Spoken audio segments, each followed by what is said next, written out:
Dirtbags podcast. You guys caught us on a rant as we entered in. Luke, how you doing tonight?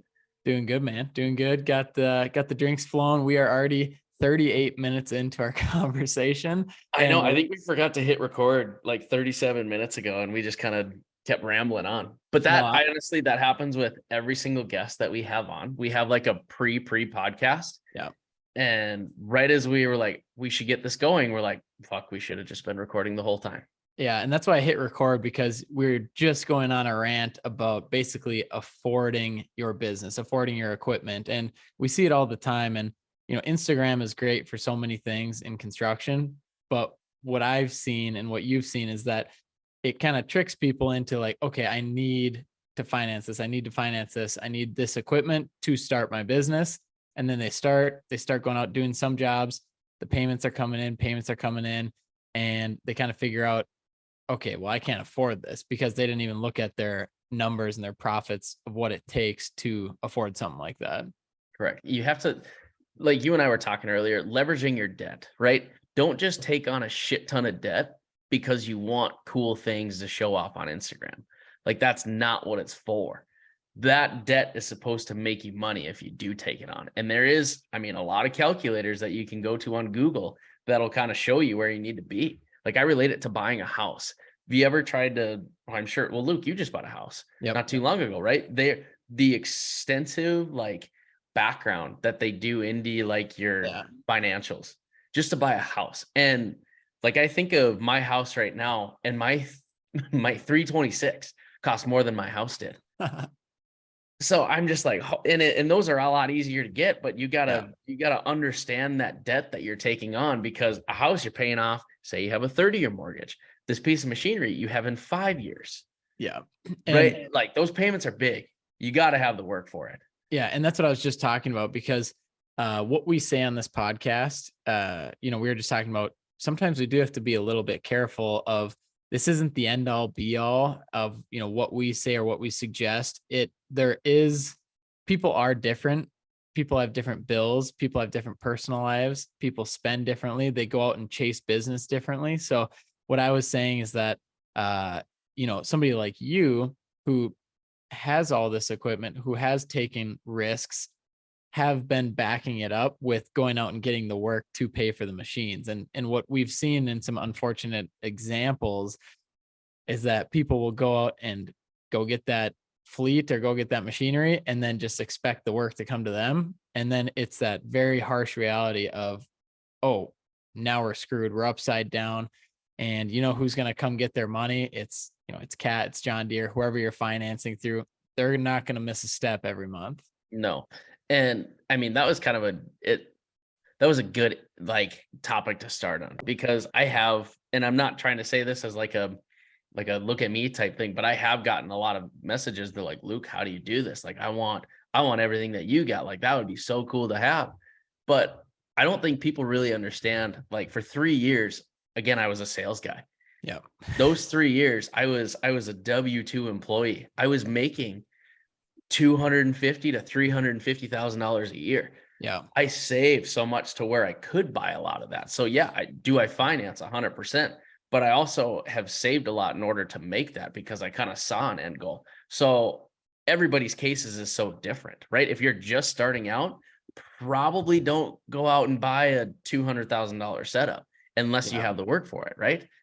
So that's something that Luke, or obviously that we were talking about, everybody's instance is different, and you have to make what works for you work. Yeah, absolutely. And I think there's such, you see both extremes too, because you see a lot of the issues of, some guys that have really old, they get, they start renting and they get the old machinery, because as you've said before, renting is great when you're starting, but it's not as cost effective as it used to be. And it's all of a sudden you look at your numbers, and the whole point of this conversation is knowing your numbers, I would say, right, and knowing your bottom line. But when you go back and look at after you rent, and you're like, damn, so I could have just financed something and purchased it and funded that $3,000 a month for the next 5 years. Correct.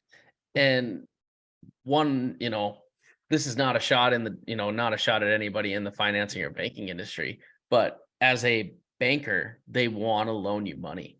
right? They're going to do what they can to get you that piece of equipment. Just because you get approved for it does not technically mean you can afford it. Dude, that's the truest thing. Even like when you're buying a house, which like you mentioned is they do more due diligence.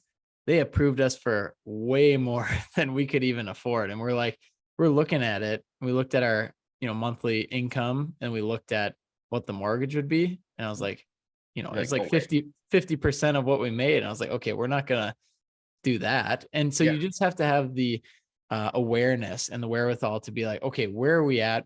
What is my significant other and my goals? If you have kids, like what, you got to think the big picture and not just take somebody's advice on Instagram or on a podcast. But what you can do is take that as a recommendation and as an option and price out your options, because everyone's situation is different. Everyone's business is different. And Luke, I'm really glad you brought it up, a couple months ago. You're just like, sometimes we do have to be a little careful about what we say, because we don't want anyone to come back and say, well, yeah, but Luke P said to finance, go 10 buy pieces an of income. equipment. And Yeah, now my wife and I are homeless. correct. So Again, everybody's case is different to where figure out your numbers, figure out your bottom line, figure out what it's going to cost you to own that machinery, not for just the working months, but 12 months out of the year, right? Because yeah, there is going to be downtime. And that is overlooked a lot. Because I mean, people call me and they're like, Luke, I got this, 50,000 square foot concrete removal project. I'm going to buy this breaker. It's going to pay for itself, over this period. I'm like, okay, great. If it pays for itself, do you have more work lined up for that piece? Or is yeah, this like a one-time deal? Why would you not pay, for the attachment itself? You're going to pay more, but you're probably going to make more on the back end. And then you're not going to have this large lump sum piece of equipment just sitting around waiting for another job like that. Like, to me, that doesn't make any sense. right. And I think just knowing like what you have in the pipeline and what you can go get as well. And then at the end of the day, you can make as much or as little revenue as you want, but like there has to be some profit that spits out eventually. And like that is what you keep, that is what you inject back into the business, that is what you are bringing in more resources, more attachments, more equipment. And so like we at some point we have to get to a profit and get from a negative profit to a positive cash flowing business. Correct. And I mean, cash flow is a huge topic. So lately we've been doing succession planning. Yep. I'll meet with my accountants and then my bankers like every other week, basically, because Cole and I have some things that we really want to try to work out. So we figure out these succession planning, and they were telling me like, Luke, year to year, your first 5 years in business are critical, right? Because within that 5 years, if you do not turn a profit after that fifth year, your business it's in trouble, right? And Yep. then that's where it kind of goes to, the 50% of businesses survive between the 1 to 5, the 35 between 5 and 7, and then it's like 22 after that. Yeah. That's because those businesses are not making money, but they're adding more of these assets to their bottom line to make it look like they're growing, but they're not Yeah. growing. They're just screwing themselves. One thing that I always loved is the people that think it's the best in business to never pay any money in taxes. That gets me every time, where they're just like, they always try and zero it out to where they have $0 to pay in taxes. I'm like, well, and I get it too. Obviously, there's assets, there's write-offs, there's equipment, but it's not a bad thing to write a check to taxes because you've made so much profit and so much money that like Right. you have to pay some taxes on it. So I always think that's kind of funny, is that some people focus, especially when they're starting out, they focus too much on not spending some thousands of dollars in taxes instead of focusing on like, okay, how can we go increase this top line, increase our bottom line so we're making money, and we do have to pay taxes. Correct. If you're not paying taxes, you're not making money. Yeah. And it's as simple as that. I don't Yeah. care. I don't care who you are, but if you're not paying taxes, you're not making any money. Yeah. And yeah, and you've learned that, of course, and like we've learned that in business, and we've paid some of our biggest tax bills. Of course, this year was our biggest tax bill, but it's like that's what you plan for. That's what you look at, each quarter you put aside money for taxes. And I know it sounds easy, and for a lot of people it's very difficult, but that money is not yours. That's how I look at it. And so I just kind of get it out of my account right away and put it away.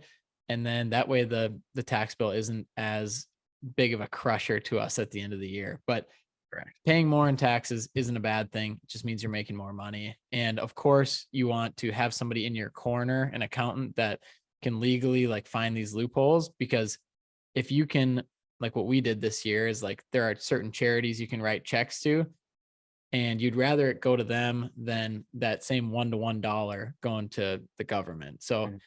you want to legally do everything you can to lower that tax bill, but at the end of the day, you're going to be paying something in. You're gonna be paying something, yeah. But I like how you said, there's that charity option to where you can pick to donate to the charities, and then I think that's 100% write off, correct? Yep. Yeah, it's one Yeah. to one. And so yeah, basically my accountant, I think it was like, I don't know, 5 or 10K or something. And he was just like, we still paid a lot in taxes, but he's like, yeah, basically like you can pay 10K to these different boys and girls clubs across Phoenix, or you can write it to the IRS. Like it doesn't matter. It's going to be the same anyway. I was like, Correct. screw Might as that. well do Let's something just good with it. send it to the kids, Yeah, absolutely.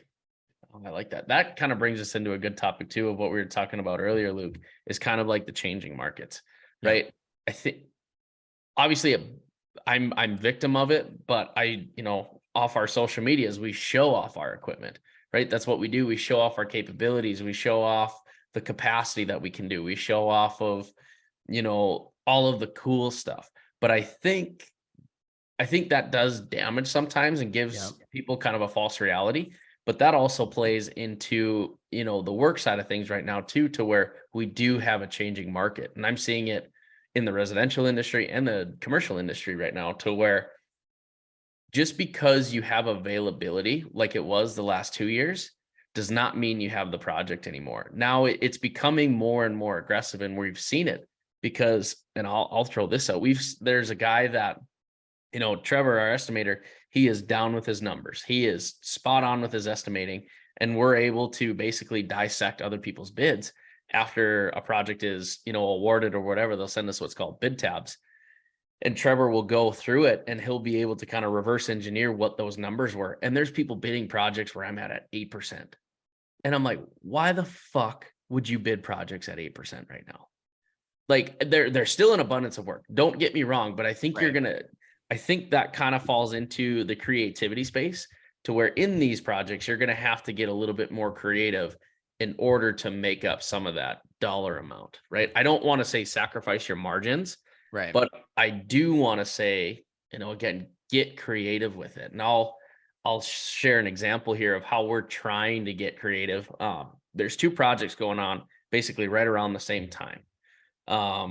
Ironically, and I don't know if this is by fate, luck, chance, however, but we're exporting about, I think it's like 10,000 cubic yards from one project, but then there's another project that needs exactly 10,000 cubic yards to build up. Crazy. And it's all the same material. So it's like, okay, how can I make this work? And obviously we'd have to get both of them for it to make it work. So you got to be careful by not giving too much right away. But there's a way to basically kind of supplement that to where you can make a little bit more money on that project. And it's identifying those things within the bidding process that'll keep you on top. Were you able to, like in those two scenarios, like go to one of them and say, hey, there's an opportunity where if I get this and I get this other one, there's a chance I could like save you some money or save time, or like, is there an opportunity to like bring them in on that to like sway the decision, or how does that part work?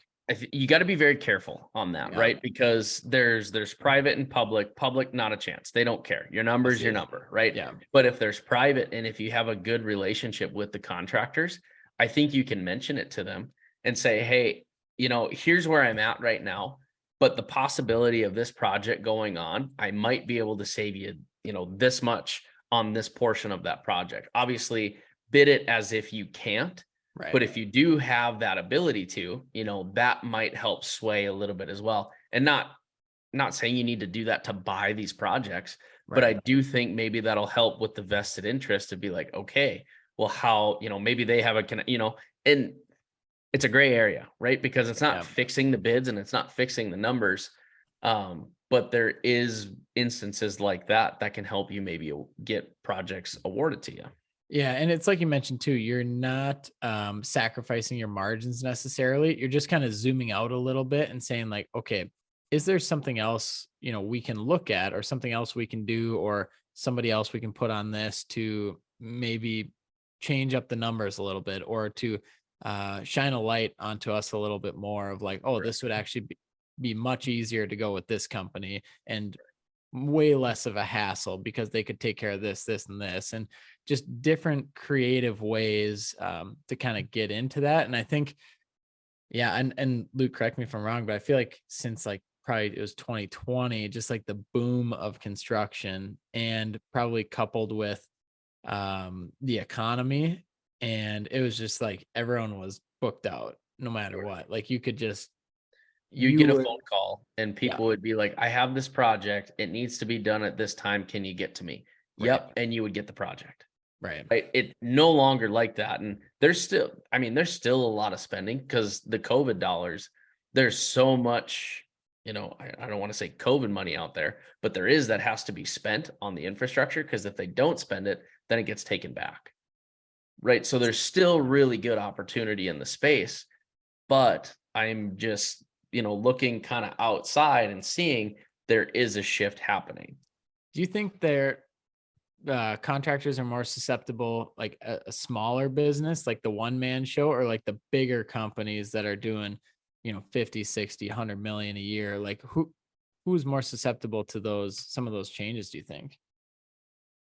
I think a lot like the big infrastructure jobs, those 50, $60 million companies, there's still a lot of work in the pipeline just Right. because of what is backlogged from that 2020 timeframe and the government spending for development, right? Right. So I think though that's a pretty safe era. Where I see issues is obviously in the residential space.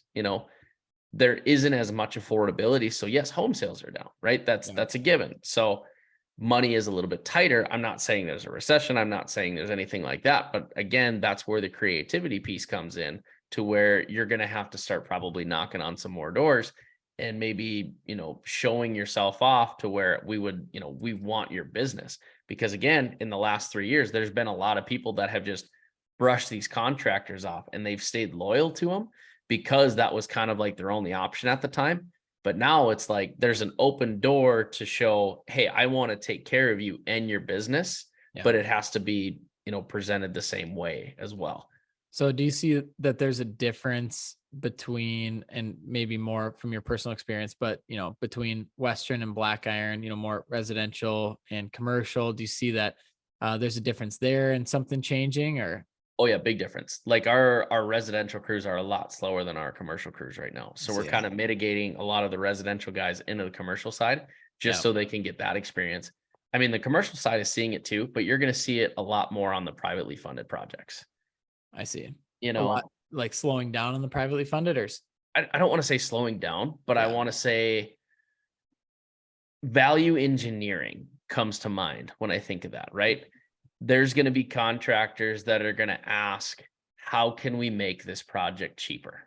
hmm, Right. And that's a thing in the market to where, again, getting creative, that's how you're going to be able to work with your contractor and say, well, hey, you had an overX of 4 feet here when you realistically only need two. If we go right. 2 feet and you supplement with a solid base at a 95% or whatever it might be, it's going to save you this much and run it by your engineer.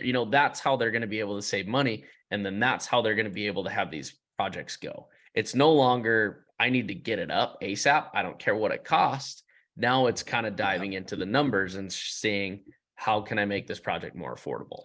I gotcha. Yeah. So, rewind back about 20 minutes, and, what we were talking about is knowing your numbers. And that's Mhm. essentially what it seems to all come down to. But when you 100%. know your numbers, you can get more creative, back to the second point of, okay, I know what my costs are. I know we're not going to lose money. I know we're not going down to 6% margins here, and, like, hurting the industry. But it's like, okay, well, how can we still make a healthy profit, cover our overhead, cover our profits, cover everything, and get these bids and get these jobs and continue growing our business while others are maybe throwing random darts at the wall.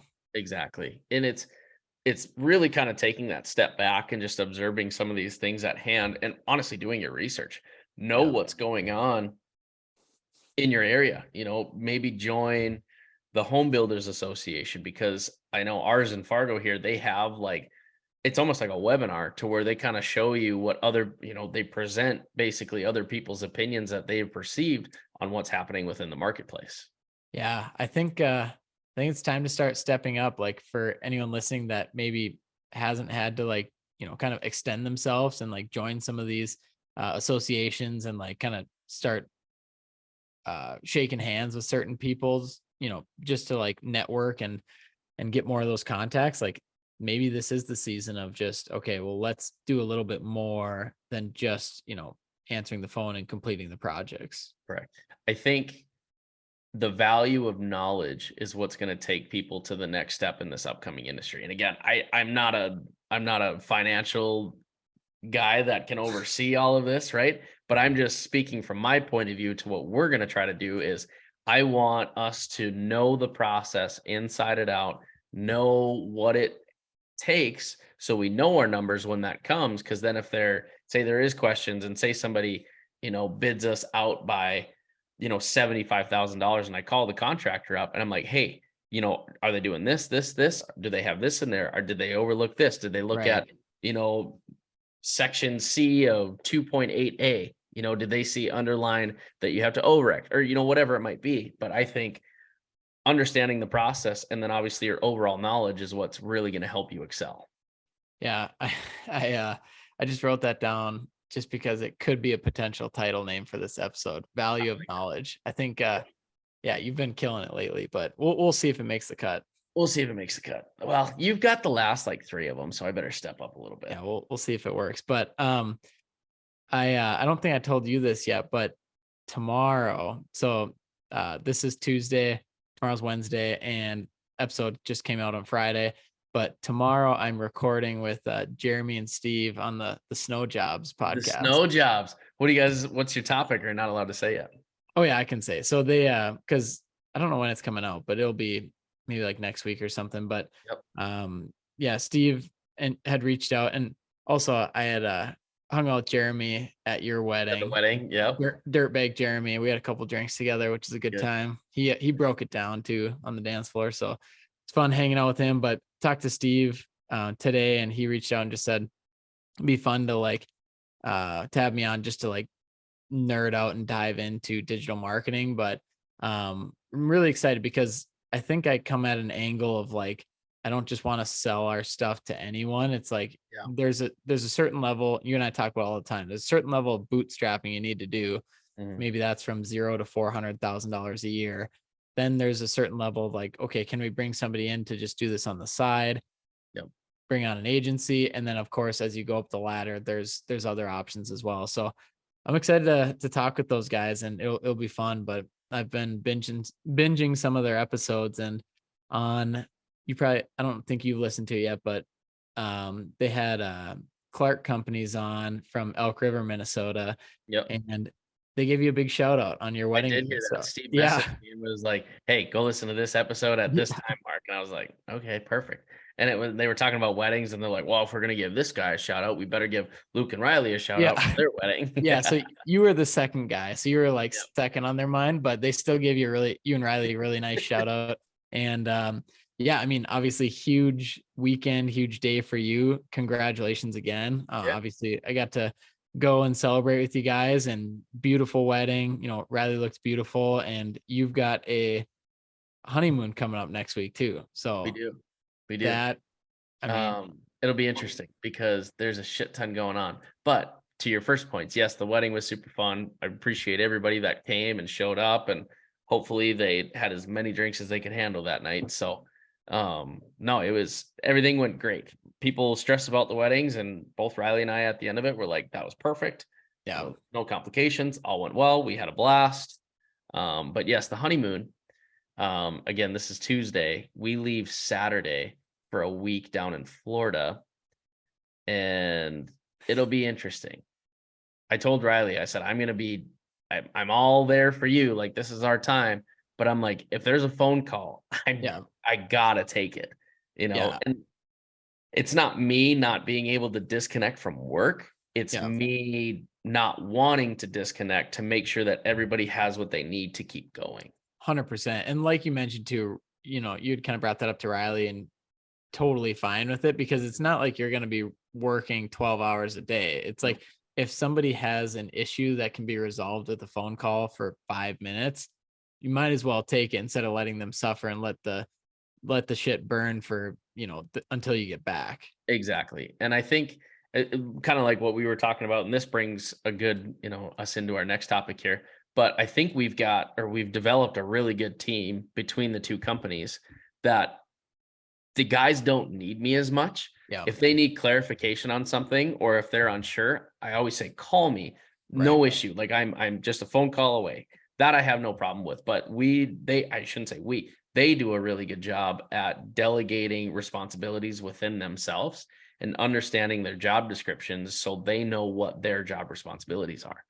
Right. 100%. And just like, I mean, you got the whole squad too. And like, they're just a bunch of awesome, awesome guys. And, I got to hang out with most of them at your wedding too. And it's cool to see the involvement that they have with the company, and the ownership that they That they take. feel that they Mhm. take with the company. And it's just, you just see it. You see them, wearing the merchandise. Like, I'm talking to them, like they really do love what they do. But I don't think that happens just in a normal job. I think it has to happen in, like, there has to be some sort of vision for them of like, yeah, this is your This is where baby we're too. going.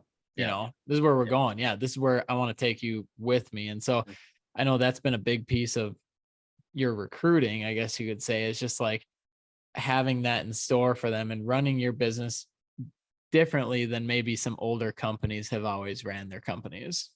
I think appreciation goes a long way. And I'm not going to get into how we built this incredible business, which we have, but I think just appreciating the guys that show up day in and day out and just letting them know goes, a long way. If they make a Yeah. mistake, understand that mistake happened, right? Let's figure it out, what needs to be done to correct it. Let's figure out how not to make it again.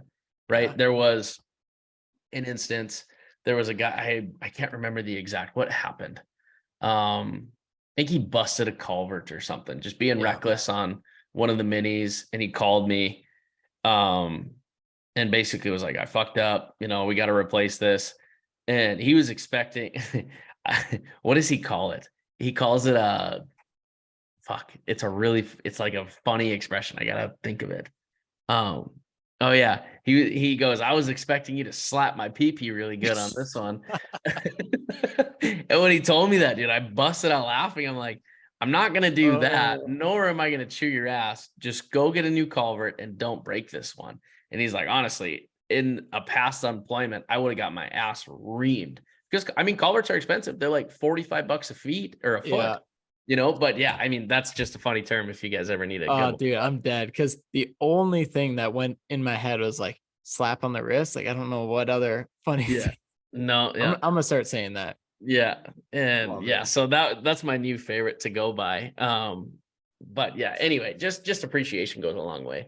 But enough about me, Luke. I want to kind of dive into your newest addition to the phaser team, because again, that kind of plays into building your team so you can step away, so you can overlook where your weaknesses and then your strong points are in the business, and you can develop off that.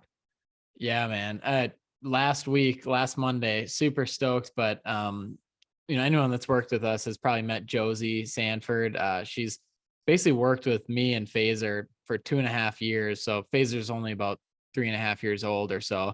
And so she's basically been there from the start. And we brought her on full time as our director of operations, full time salary, all that good stuff, 401k.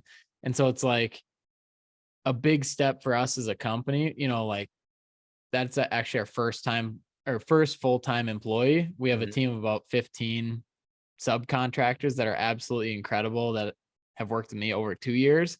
Yep. And, but really taking that next step of like, okay, how do we bring somebody on to, run the business, and not just, the big piece of it is to help me step away from the internal stuff, But the bigger piece is to over deliver for our current partners and our current clients, and more organization internally, because as you know, when you're running a business that isn't massive yet, you're kind of wear a lot of hats. And so for me, I'm not a huge operations guy. I am more of a podcaster. I love talking to people. I love calling like all of our clients and just talking business, you know, letting that flow. I love selling. I love speaking, all that kind of stuff. So to have somebody where if you and I are on a call and we're talking business, we're talking strategy, and then Josie's on the call as well, she can then take all of that information, bring it to our team, and then implement it. And that's been the biggest piece that I would say that we've been missing is it's been me taking all that, bringing it to our team, implementing, and then jumping on, a bunch of calls and then taking that and just it's the rat wheel. You work a lot of hours, which is great and I love it, but we're not running max efficiency for our clients. And I think that's why I'm so excited about it is just, okay, now instead of her working, she's working about 20 hours a month as a consistent subcontractor, 1099 contractor. Now she's working 160 hours. So it's like, shit, we have so much more we can do. Instead of things taking 3 days, it takes 45 minutes because that's her full-time job. So it's really provided me and our whole business and all of our clients with a whole lot more stability, communication, clarity. And we're just, dude, I'm stoked to just double down on business, double down on everything we're doing, dirt bags, like everything moving forward. Well, just that being said too, it's cool that you recognize like, hey, Josie is way better at the organization piece than I am, and this is what this business needs in order to succeed. You don't have the mentality of, well, I built this business off things that I did. One, I can't fucking stand that because that just tells me that person's a micromanager and doesn't want to grow. Yeah, it's funny you say that because I think my biggest skill set is knowing that I don't know it all and I'm actually pretty bad at most things.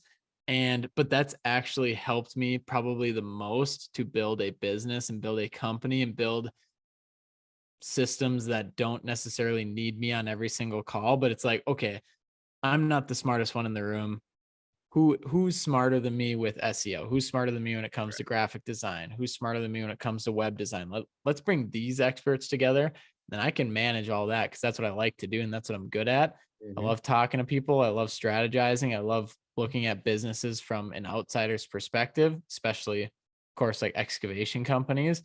And so like that's what I'm gonna focus 100% of my time on now, and then just keep building that instead of being, and I'm not saying I was buried in the work, but it was a lot more than I should be doing. And I was like, okay, I'm not even qualified to be doing some of this stuff. So let's bring somebody in that's much more qualified than I am.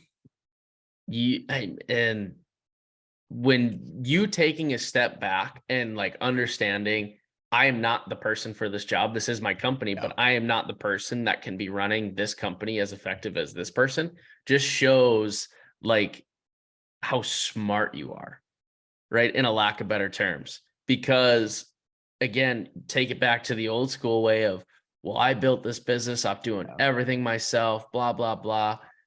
Me thinking, I'm like, I know where my weaknesses are in a business, that if somebody's trying to ask me, we'll take, say GPS stuff, for instance, right? Bring it back to the excavation. If somebody's asking me questions about how to set up any of my GPS stuff, I'm like, I better not be the one answering these fucking questions. Right. Because I will make this company look like a fucking idiot if I'm answering these questions. I want the person that knows this way better than I do, right? Like Ryan, the other day, we were talking about plans and there's these ponds that we have to get to a certain grade, whatever. We don't have our 3D machine for that. And he's like, oh, I'll just take this hub, transfer it over to this one, match my slope over to this. And I was like, what? Go for it. Yeah. And I was like, yeah, dude, sure. If that works, go for it. But it was fun to like see how knowledgeable he is in that aspect, to where I'm like, okay, if I ever have a question on anything, I know where to go. Secondly, if somebody has a question on that to where they want clarification, I also know where to go with that question. Yeah, absolutely. And like you mentioned before too, it's, sometimes business owners, they just, they have so much pride in like, oh, I built this business, I'm going to run it. And, I almost look at it the opposite of like where we want to go in the future. It's like, I can't be at the helm doing everything. And so, um, yeah, like this is just like I'm not even going to downplay it. It was a huge move for us and it was a huge step in the right direction. And, the goal is to have Josie know everything that I know, Yep. everything from like our margins, our, billing info, our strategies, our mission, everything. So she can see that vision and be me internally, but 100%. also to help build out those systems. So if ever she gets Hopefully a be a better version of you, right? absolutely. That's 100% it. And because if it were me and I was saying I built this business and I'm going to do that, we couldn't get to where we want to go. And that's the big thing is just understanding that as a human, yeah, what your strengths are and what you can do and where you're best placed. And then bring in the other people to to fill in those gaps. And so I also realized too is that on the flip side, not everyone is an entrepreneur. Not Mhm. everyone is a visionary, I guess, or a business owner and wants to take on that risk or wants to take on, you know, everything that comes with owning a business with which most people listening here understand. And so that flip side of like, okay, well, I can give this person a job where they can thrive and be their best self. Um, Without having the because risk. exactly, because they may not want to own a business. And I know you and I had talked about that too, of like, it's always a fun conversation talking about benefits, profit sharing, giving equity. And it's something that's always on the table. Like you and I are so creative, I feel like that we'll do almost anything, but it has to make sense for the business because at the end of the day, the business needs to keep succeeding for everyone to be fed. 100%. And that was a really good point that you made. So building your business foundation on trust, right? There are times, we'll take that back to your comment of, not everybody wants to be a business owner, which Yeah. is 100% true. Because remember in the webinar that we just had, Aaron said that. He's Yeah. like, you were thinking as a bit, I don't remember the question I asked, but he's like, Luke, you were thinking as a business owner. Not everybody wants to be a business owner. Yeah. And I was like, I loved and how he clapped back at you for that because it dude, was a great so correction. fast. It was a great correction because the question you asked was very valid, but then he's like, he stopped it right there and he's like, you're asking this from a perspective of everyone wants to be a business owner. Correct. And like that was so enlightening because I'm like, that's so true. Like there Right. are people that don't want to be business owners. They just want to have a good job, good paying job where they're taken care of and they matter. And I mean, I wouldn't have seen that unless he would have really called me out or put me on the spot at that. So, Yeah. Aaron, if you listen to this, thank you for that. But it's so true that that's why you do have to build your business on that foundation of trust. These positions that you fill people in that are key positions, you do have to trust them. Not saying all of them are going to work out. There will Right. be some that come and try to learn everything they can and start their own, 100%. But you can't focus on those people. You got to focus on building the others. Just focus on building your company. Right. And, for me, it's more of like just a ratio thing of, for us, it probably wouldn't make sense to give away equity. And like, I mean, it's my own business. So I can do whatever I want, I guess. But for me, it's like if we're just continuing to crush it and whoever's working full time is going above and beyond and is bringing in X amount of revenue, like why not do like some sort of profit share? Why not do bonuses where they're succeeding just as well as the businesses? And so I'm kind of on the fence of like just the uncapped potential. Like let's build something special together and like blow it up because I feel like that's how you keep people interested and happy, but then the appreciation goes so far. And you've been solid with that of like building your team and like just there are certain instances where money isn't everything and you do need to show them more than just like a raise or a raise for inflation or whatever it is, a bonus. But even like the Christmas party, like Christmas parties are great, but sometimes you have to do more than just that. You got to do more than a fucking pizza party, right? Right. You got to make it valuable to your team to where it's going to benefit them. That Um, might be the title. yeah, yeah, I don't know what you're going to take for a title on that one, but okay. Um, Fuck. Now, what was I going to say? We were talking about doing more for, oh, yeah. For the people that are listening that are working for somebody right now, there is, and I think I've said this in a previous podcast, but just the opportunities out there with companies like yourself, Luke, to where you're like, I will pay you Yeah. stupid amount of money if you can prove that you want to build this business with us. And you have, you're proving that you can build it with us. There, and I think that really kind of translate into a lot of construction, companies right now too, to where if you're valuable, they're going to show you that you're valuable. Right. They're going to pay you what you want. You're probably going to get more incentives. The possibilities right now are huge Right. in the construction space.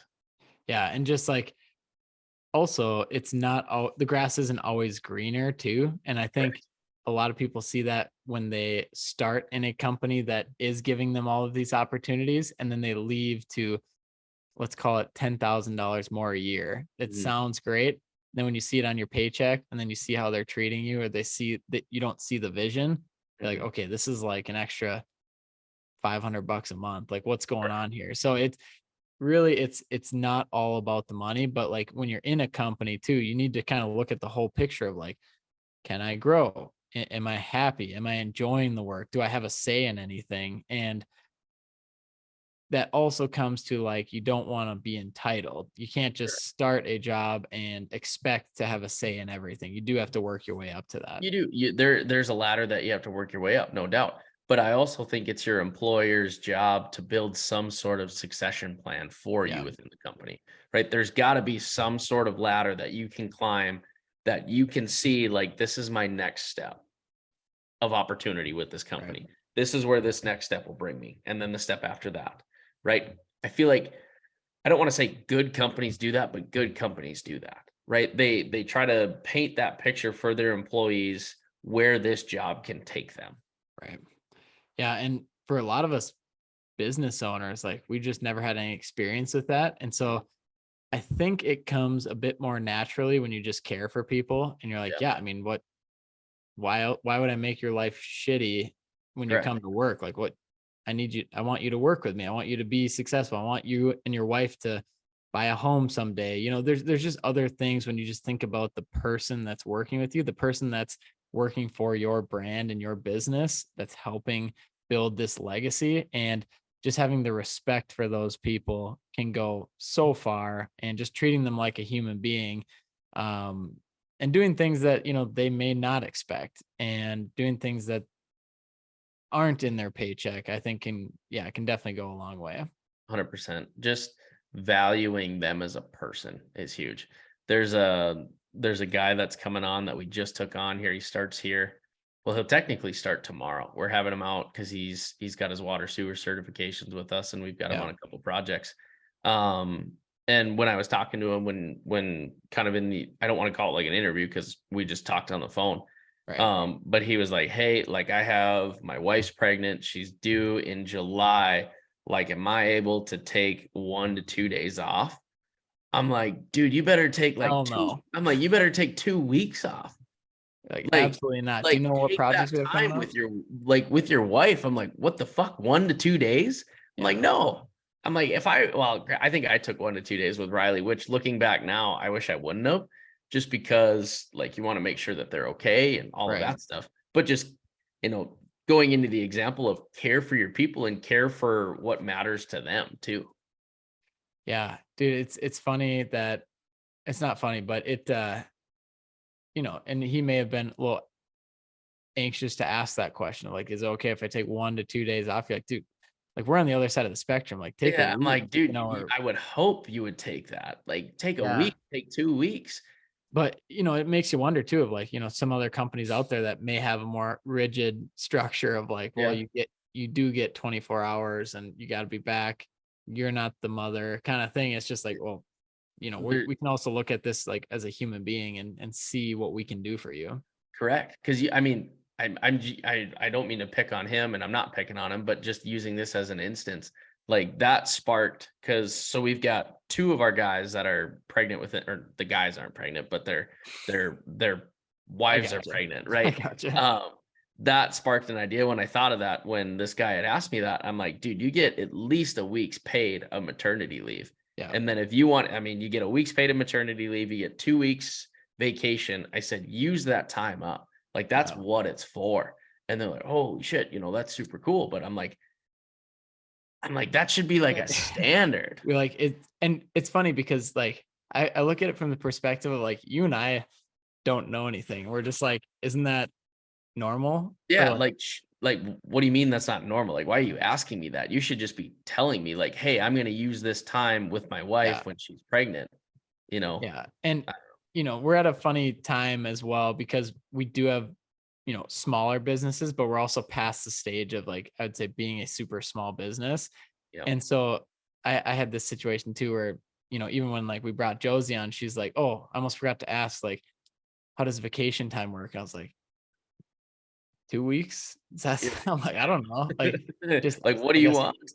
yeah, exactly. And it's just like, how can I, you know, like, what do you think is fair, and like, what do Mm, we think is fair, and then let's just figure it out from there. And but honestly, like, if yeah, if somebody asks for a good reason of like, hey, could I take these 3 days? It's like usually it well, wouldn't be an issue. yeah. I think people have to look at it as what they would want out of an employer, right? Yeah, Like, if you were to ask that question to somebody, what would you want that response to be? Like, if I were to ask, say you were my employer, Luke, okay, I'm coming on with you full time. What is your procedure for vacation? And in the back of my head, I'm like, I've got a wedding that's going to be a couple days. I've got yeah, this going. I think you got to figure it out that way. But to me, I mean, I'm like, I would want maybe 2 weeks a year, right, and then some sick days or something if those are ever a thing. And obviously, yeah. there's more that goes into it, but I think the employers kind of have to look at themselves and what they would expect as well. Yeah, and this is definitely like it changes when you It become a does. big corporation because you're Correct. dealing with 100 employees and not everyone is like talking to the owner all the time. But Yep. but yeah, it's almost like the opposite of just this is a great opportunity when you're a small to medium sized company. When you have 50 employees or less, it's like you can like help seed that vision with them and just be like, yeah, like what would be best for you, and we'll Mhm. see if we can make it work. And knowing what you need out of them and what they need to bring to the table. And if you have that person with that character that isn't going to abuse it, there's steps you need to take to make sure that they don't abuse it. But if they don't, then why not make them happy? Absolutely. Why not try to take care of them? Yeah. I hear a lot of people talk about it, but you don't see a lot of you hear a lot of talk, but you don't see a lot of results. Yeah. It's kind of just old ways. But also, as an employee, this is great. It's all coming full circle. As an employee, you can get creative as well. Yep. And when I was an employee at my job out of college, like I was very creative because it was just like the salary couldn't go any higher. And so I'm like, Mhm. okay, well, what if production goes higher of me selling this? It's like, Yep. well, that'd be great. You can have X amount of percent. So then we just kept negotiating, but it doesn't always have to be black and white. You can make certain negotiations and you can be creative, and then also give yourself time to prove yourself. So if you say, okay, Luke, I understand you can't pay me this right now. What about in 6 months if I bring this much business to you, or I execute on XYZ? Would that make sense to pay me this? Absolutely, I'd be happy 100%. to. And then Or go deliver and then make it happen. Yeah, or related to the construction industry, I make this process more seamless to where we're going to save 2 man-hours per guy per week. Right. Can I have, or could I get 15% of that? Right. Let's do some simple math here. Say there's 6 man-hours, okay, or 6 guys, 2 of them per week for 3 months. Okay. We'll say that. Okay. So 6 guys, 2 man-hours a week, 3 months. It's 144 man-hours. Okay. And say you typically charge $80 a man-hour. Yeah. It's $11,520. You'd give them 1,700 bucks. Right. Yeah. And that's obviously that's a tough one too. But like, if there's processes that can be figured out in that way in order to save you money, why would you not try to incentivize them to figure those out? Like, yes, Exactly. if you can figure out how to make or save us more time on this, that's creating more value for yourself. So I need to pay you more. Right. And it's also them seeing like improvements in the whole process. Be like, Correct. yeah, honestly, we sit there for like an hour at the beginning of the day and we don't do anything. And it's like, okay, well, how can we like improve the whole process? Because client's going to be happy, the company's going to be happy, and the employee's going to be happy. So Correct.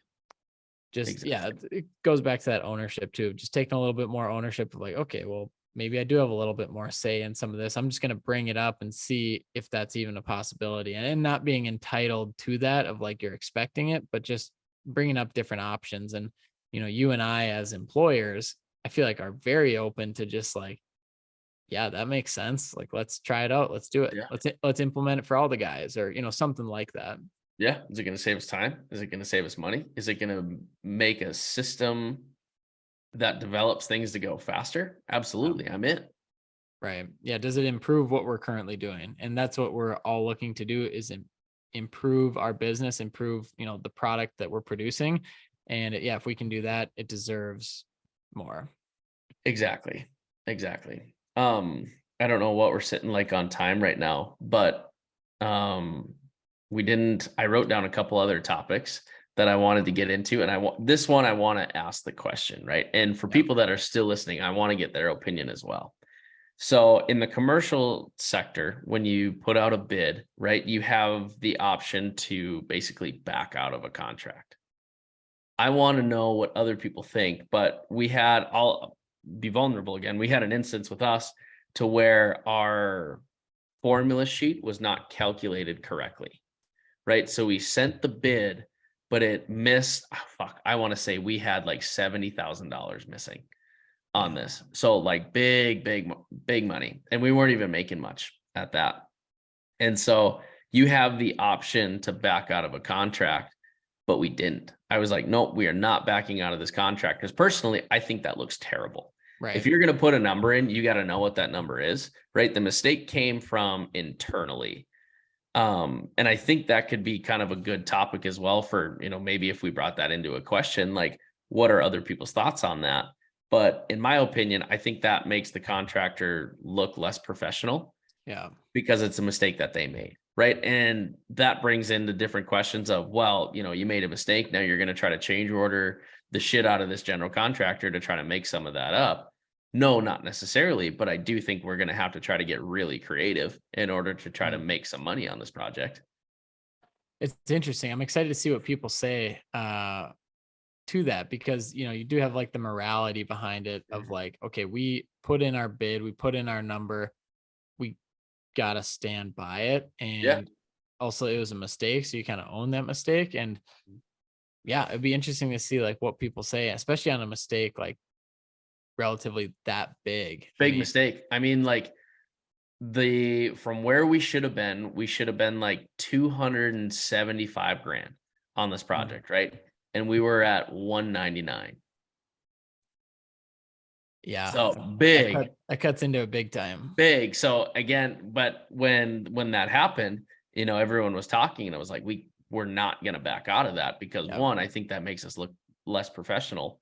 And then two, I think that's an opportunity to go to the contractor and be like, hey, we fucked up on this bid. That's on us, right? Yeah. We're still gonna complete it, but we want you to know, we're standing by basically our word in this sense, and we're still gonna get the project done for you. Yeah. Dude, I mean, you're thinking long term as well. It's like the relationship, are you gonna Hmm. burn that professionalism, that opportunity, and of just like pulling out of the contract or pulling out of the bid? And um yeah, it's interesting because I feel like a lot of people would say that they're going to do that, but Hmm. when push comes to shove, They wouldn't. they wouldn't. And like when the money's on the table, what do you do? What do you do? And that, I mean, the reason, honestly, I think that we're still going forward with it is because when Will told me, like, hey, they bid a project and there was like 500 grand or something that they misaccounted for. And he was like, that's not their fault, Luke. We Yeah. gave them that number, so we're gonna do that at that number. And he goes, did we have some change orders? Yeah, but we didn't take them to the bank. We were fair with them. Yeah. But that contractor knew, like, they were under budget. They still got the project done. But I was upfront with them and said, we fucked up on our end, but we're gonna stay true to our word and get it done for you still.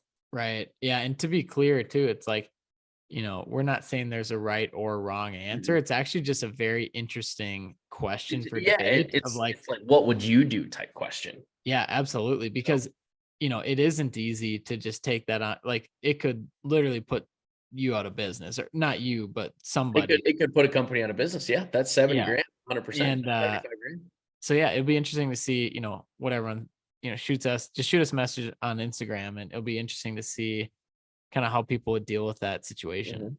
Because I mean, I've talked to a couple people on it. They're like, no, you back out of that right away. You Yeah. have every option to. But again, you think long term, because if you send in another bid to this company and say you back out on this and then you send another bid in, are they going to be like, well, these guys are just going to back out if they're low. So Right. why would we even, maybe even look at their number? Right.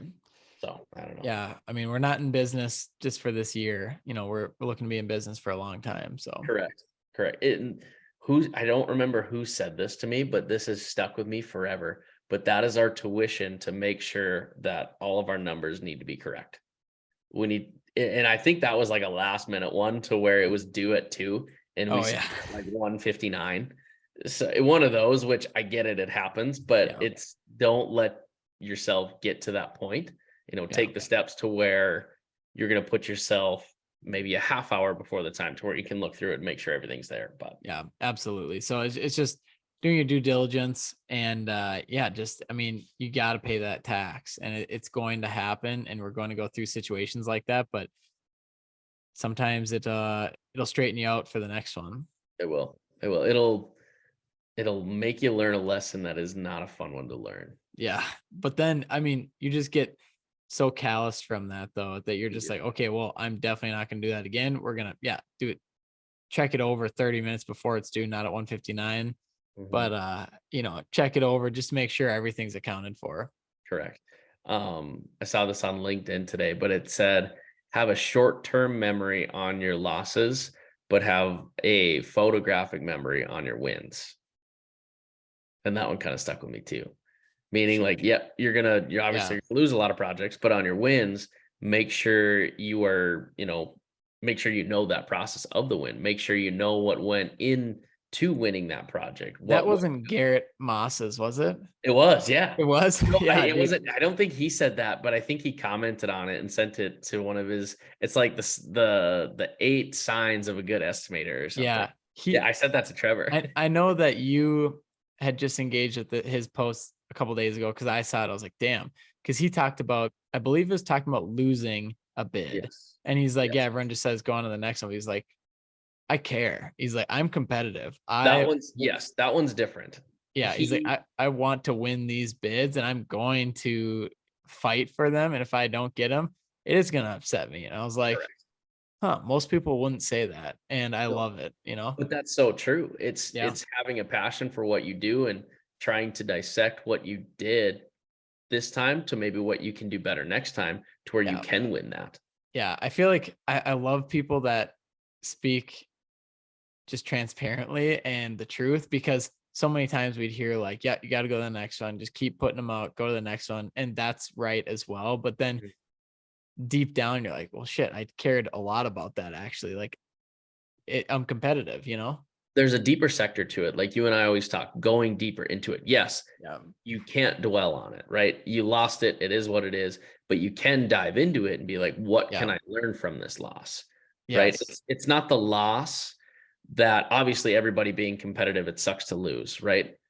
Don't dwell on the loss, Yeah. dwell on the opportunity, right? And Yes. then figure out what went wrong with that opportunity. Absolutely. You can't just like shake it off and then just keep going to the next one without learning and implementing something different or something new. Correct. You do need to take the lessons learned from that loss, and yeah, use it as the opportunity. And I think that's the exciting thing. Like even if you have a shitty day, like, okay, how can we use this as an opportunity to have like one of the best days I've ever had tomorrow? Yeah. And obviously that can be applied to business, that can be applied to life, really anything you do. And just using those mistakes, those failures, whatever it is, as an opportunity to double down and like just crush it on the next one. And just keep growing. Let's go. Let's Keep go. growing. Keep growing. Beautiful. Well, Cool. Luke, I think that's a podcast, my man. Dude, I think that's a wrap. yeah, I guess you've got a big honeymoon coming up. I know you and I were talking, we've got some exciting podcasts coming up. We got Dirtbags University like already around the corner again. So we're going to come out with those dates. Obviously the last one we had Aaron Witt and Dave Turin, which was It'd be a tough electric. beat. I think we had about 50 construction owners from all over show up to that, take notes, ask questions, Q&As. It was awesome. So I know this next one, we're going to be announcing, what we're doing, when we're doing it, probably on like the next podcast, I'd think. And then we'll have the dates secured and everything. So Hell yeah. No, I'm looking forward to that one. I think that's going to be a really good one. And yeah, obviously the upcoming guests that we've got, I'm anxious to just kind of dive into, what they have and what they've seen and what they have to offer and just kind of learning from them. So yeah, it'll be good. But yeah, man, congrats again on the wedding. And I hope you have a great week, get shit done, but also get ready to come back and we're going to be back on the microphone. So amen, brother.